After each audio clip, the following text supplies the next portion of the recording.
Tanggal 8 Maret hari ke-68.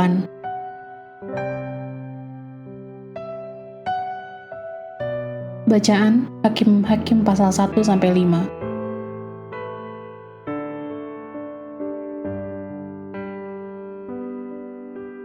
Empat Hakim pertama.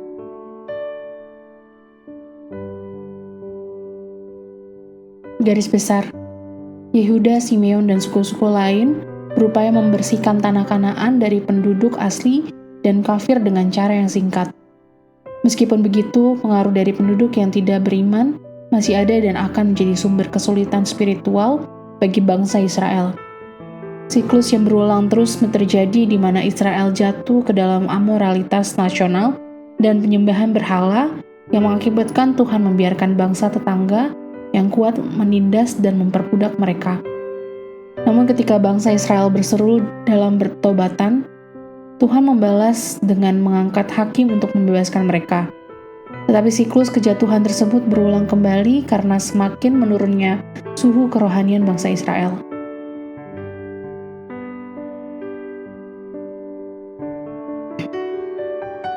Renungan harian. Silakan lihat Roma pasal 12 ayat 1-2 dan baca bagian itu. Sekarang tuliskan beberapa cara agar mudah tergoda untuk menjadi serupa dengan dunia ini. Setiap hari dalam kehidupan di dunia ini, kita dihadapkan dengan orang-orang yang tidak beriman. Meskipun Paulus menulis agar kita tidak berhubungan dengan orang-orang non-Kristen, lihat 1 Korintus pasal 5 ayat 9-10, bagaimana kita dapat memberitakan Injil kepada mereka jika kita tidak memiliki waktu bersama mereka. Oleh karena itu, kita harus memiliki kontak dengan dunia, tetapi kita juga diperintahkan untuk menghindari perilaku yang menjadi serupa dengan dunia ini. Hal ini juga merupakan masalah yang dihadapi oleh bangsa Israel pada waktu itu. Mereka tidak hanya berinteraksi dengan dunia di sekitar mereka, tetapi juga memeluk dosa mereka. Mereka menjadi tidak dapat dibedakan dari tetangga kafir mereka.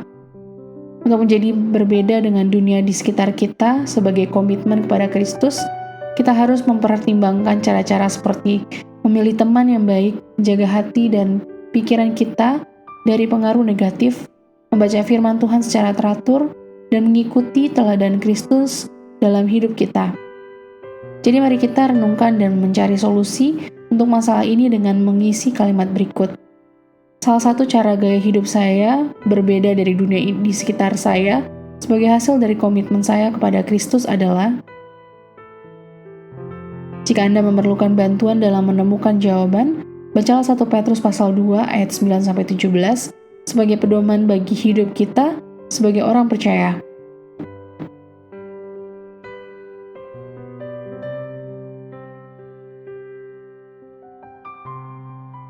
Ketika dosa menjadi suatu gaya hidup, orang Kristen harus keluar dari gaya hidup tersebut.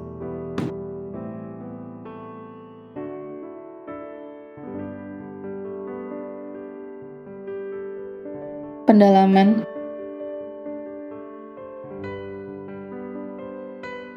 Bagaimana tidak taat? Ulangan pasal 7 ayat 1-6. Pada masa hidupnya Musa, bangsa Israel diberikan 3 perintah saat mereka memasuki tanah Kanaan. Lihat Ulangan pasal 7 ayat 1-6. Pertama, memusnahkan seluruh penduduk Kanaan. Kedua, menjauhi perkawinan campur dengan orang-orang kafir di sekitarnya. Dan ketiga, menjauhi berhala-berhala.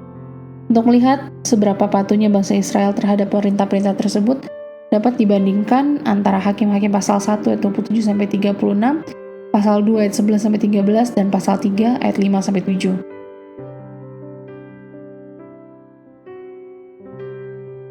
Seberapa yakinkah Anda Hakim-Hakim pasal 4 ayat 8? Barak meminta Deborah untuk menemaninya dalam suatu misi yang tampaknya sangat berbahaya.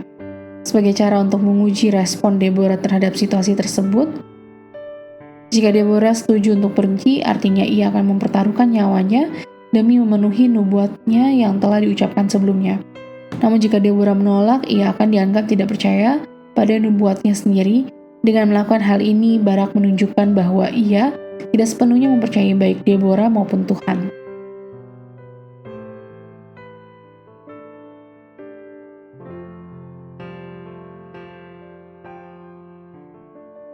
Demikian renungan hari ini. Jika Anda ingin mendengarkan bacaan Alkitab hari ini, Silakan buka tautan video yang tersedia di layar Anda. Amin. Tuhan Yesus memberkati.